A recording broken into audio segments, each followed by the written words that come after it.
segundo Mateus. Glória a vós, Senhor. Naquele tempo, a mãe dos filhos de Zebedeu aproximou-se de Jesus com seus filhos e ajoelhou-se com a intenção de fazer um pedido. Jesus perguntou: "O que tu queres?" Ela respondeu: "Manda que estes meus 2 filhos se sentem no teu reino, um à tua direita e outro à tua esquerda." Jesus então respondeu-lhes: "Não sabeis o que estáis pedindo. Por acaso podeis beber o cálice que eu vou beber?" Eles responderam: "Podemos." Então Jesus lhes disse: "De fato, vós bebereis o meu cálice, mas não depende de mim conceder o lugar à minha direita ou à minha esquerda. Meu Pai é quem dará esses lugares àqueles para os quais Ele os preparou." Quando os outros 10 discípulos ouviram isso, ficaram irritados contra os 2 irmãos. Jesus, porém, chamou-os e disse: "Vós sabeis que os chefes das nações têm poder sobre elas e os grandes as oprimem. Entre vós não deverá ser assim. Quem quiser tornar-se grande, torne-se vosso servidor. Quem quiser ser o primeiro, seja vosso servo. Pois o Filho do Homem não veio para ser servido, mas para servir e dar a sua vida como resgate em favor de muitos." Palavra da salvação. Glória a vós, Senhor. Louvado seja nosso Senhor Jesus Cristo. Para sempre seja louvado. Queridos irmãos, nós hoje estamos reunidos para celebrarmos a festa de um apóstolo, São Tiago Maior. É sempre importante nós celebrarmos a festa dos apóstolos, porque nós sabemos que a origem da igreja, a gênese da igreja, tem a ver com a vida dos apóstolos.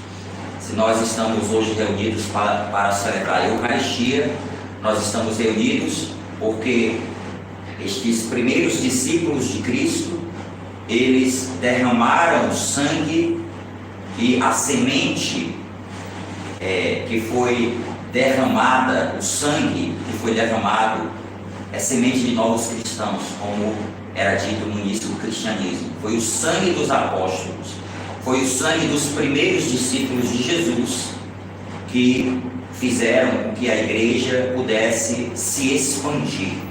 Quando os perseguidores da igreja achavam que martirizar, matar os apóstolos, matar os discípulos de Cristo, ia afugentar a possibilidade de alguém, ou tirar do coração das pessoas o intuito de seguir Jesus e exterminar com a igreja, acabar com a igreja, o que aconteceu foi o contrário. Quanto mais eles perseguiam os cristãos, quanto mais sangue era derramado, mais se multiplicavam os cristãos. Assim foi que a fé chegou até os nossos dias. E ainda hoje, muito sangue é derramado dos cristãos, e a fé, longe de se apagar, a fé faz crescer. O cristianismo cresce pela oferta, pelo martírio. Nós escutamos através da liturgia de hoje, e até interessante a gente compreender, hoje a gente escutou um dos relatos que citam São Tiago. São Tiago foi um dos, podemos dizer, um dos prediletos de Jesus. Nós encontramos em algumas situações dos textos bíblicos a presença desta figura. Aqueles 3 mais próximos, aqueles 3 que eram mais íntimos de Jesus, eram justamente Pedro, Tiago e João. Então Tiago fazia parte daquele trio, daqueles 3 discípulos que Jesus trouxe para mais perto de si. E por causa disso, São Tiago pôde viver momentos muito importantes da vida de Jesus. Tiago estava entre os discípulos ali, quando Jesus levou esses 3 que eram seus prediletos, naquele momento antes da sua flagelação. estava Tiago entre os discípulos que estavam com Jesus. Tiago esteve na transfiguração. Ele pôde contemplar Jesus transfigurado. Tiago foi aquele quarteto que foi escolhido no início da eleição dos primeiros apóstolos. Essa dupla de irmãos, Pedro e seu irmão André, Tiago e seu irmão João, esses quatro que tinham como ofício a pesca. Portanto, não estamos falando de homens que tinham uma capacidade intelectual. Jesus não escolheu escribas, conhecedores da lei. Jesus escolheu os primeiros quatro, eram pescadores. E Jesus mesmo vai dizer que faria deles pescadores de homens. E a gente vai percebendo ao longo não somente dos textos bíblicos, dos relatos bíblicos, mas a própria tradição da igreja mostra a oferta dos primeiros apóstolos. No caso de Tiago, nós encontramos no relato dos Atos dos Apóstolos. Interessante é que Tiago foi o primeiro dos apóstolos a ser martirizado.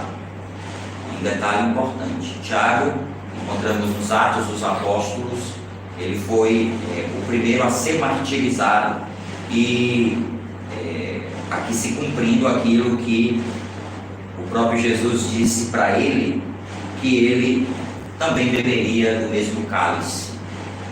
Mas o que é interessante a gente refletir sobre o texto do Evangelho de hoje. Um detalhe interessante do Evangelho de hoje é que a mãe de Tiago e João, a esposa de Zebedeu, Salomé, vai ao encontro de Jesus e leva os seus 2 filhos. E o pedido que ela faz para Jesus é um pedido inusitado. Ela pede a Jesus que ele faça dos seus 2 filhos ministros, seus ministros ali. Ela pede que os seus 2 filhos sejam aqueles mais próximos de Jesus, um à sua direita, um à sua esquerda. E Jesus, diante desse pedido, que é um pedido inusitado, Jesus, ele questiona esses 2 apóstolos, Jesus pergunta se eles estão dispostos a passar pela mesma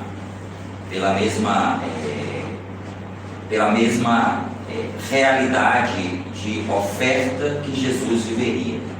Vocês são capazes de viver a mesma experiência que eu irei viver? Porque eu hei de derramar o meu sangue, vocês também derramarão sangue por mim?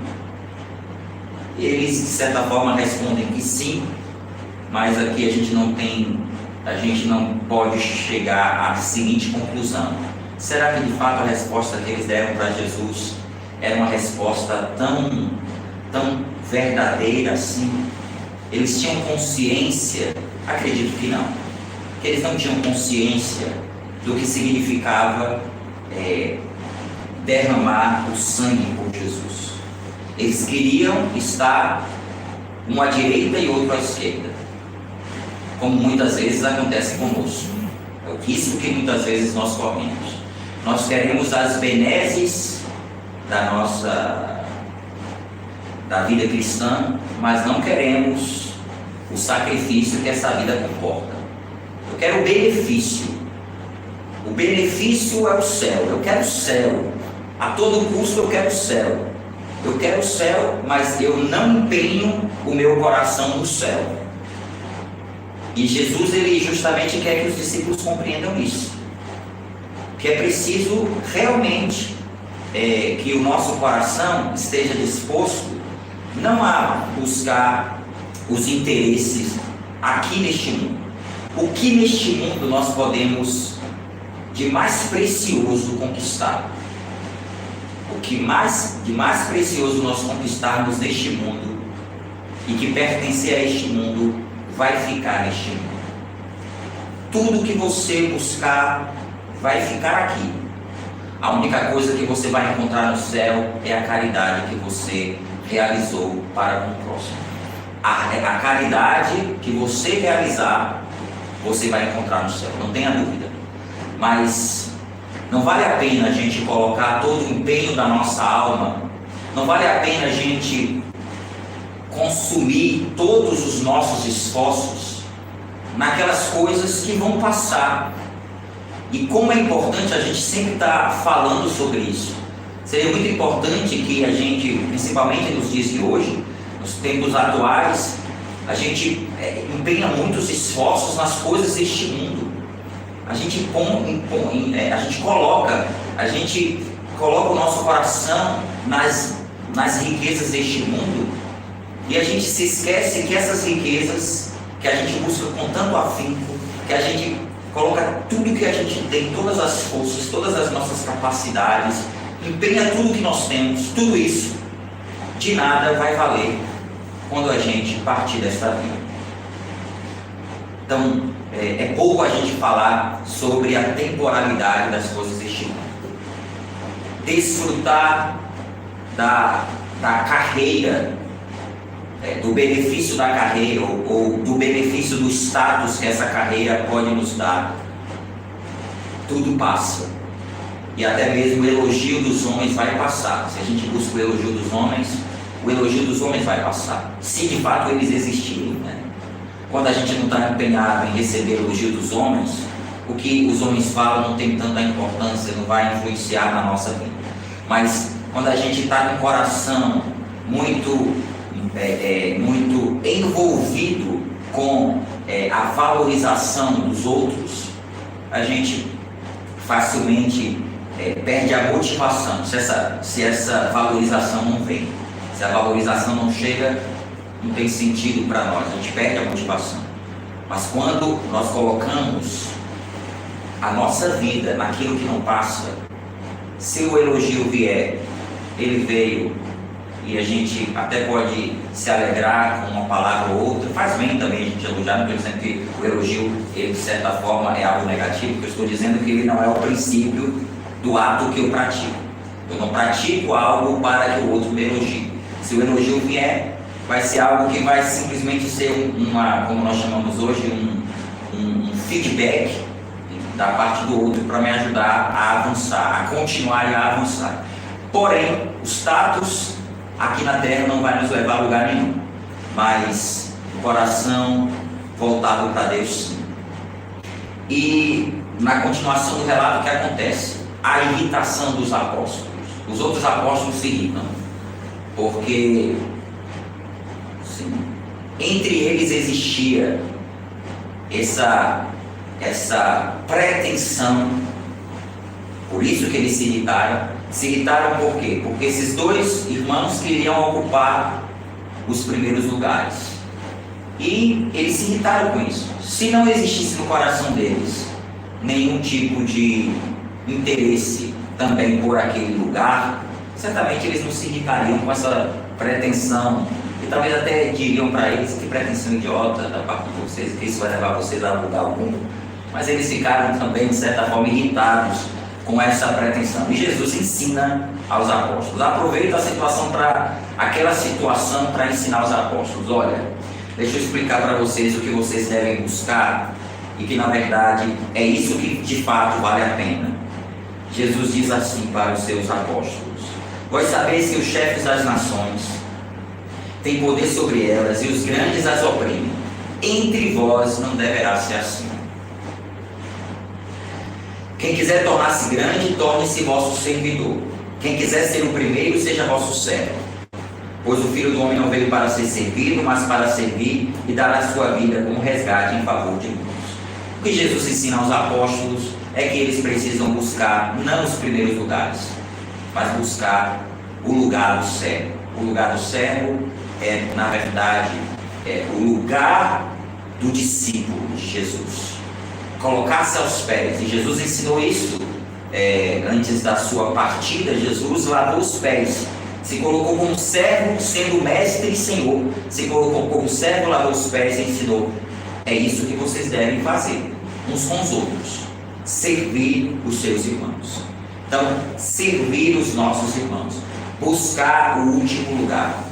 Não agora recordo, mas sempre quando estou falando sobre essa homilia, estou fazendo essa homilia, falando sobre esse texto bíblico, eu me recordo de uma passagem que eu não sei se é de Santa Teresinha ou de Santa Teresa, que ela diz que nós devemos ocupar os últimos lugares, porque os últimos lugares ninguém vai querer disputar conosco. Não sei se é Teresa ou Teresinha, ou talvez alguma outra Teresa, mas uma santa fala sobre isso, né?